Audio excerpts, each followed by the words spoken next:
Hi, this week's Parsha is Parshat Vaetchan.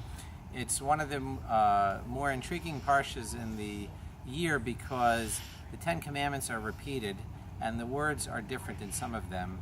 And this boggles the mind because if Moshe is repeating something that was already said that was such a serious part of our nationhood, how could there be differences? And one of the more profound differences is in two areas.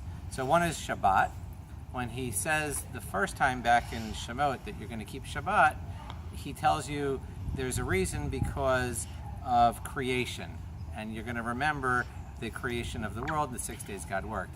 But here, it has nothing to do with creation, and it uses a different word. Instead of saying remember Shabbat, it says SHAMOR. You should guard the Shabbat. And why? Because you were slaves in Egypt and you were redeemed.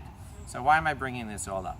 So there's this notion of a duality that always exists, and I always talk about something called context. So here's the idea. On Rosh Hashanah, there are two words that are used to describe Rosh Hashanah: Yom Teruah and Yom Zichron, a day of horn blowing and a day of remembrance. But it's the same day, so why are there two ways of describing it?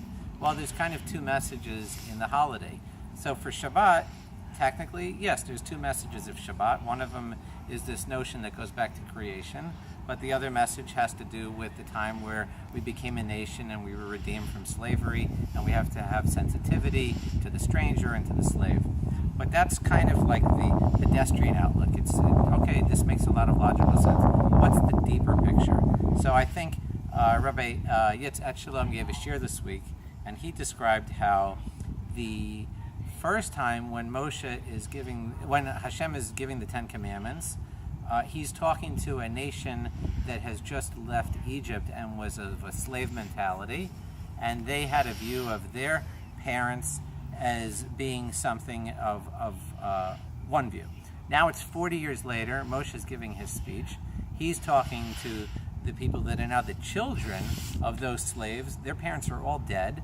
They have a different mindset now 40 years later than the original people. So the Ten Commandments that are recited to them are a little bit different because they're different. So I think that when I talk about duality, the idea really is that you have to determine for yourself when things happen to you, which mindset are you in at that point in time.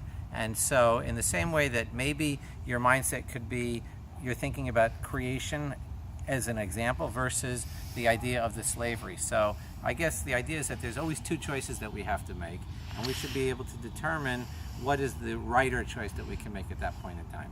So have a good Shabbat, and thanks for listening.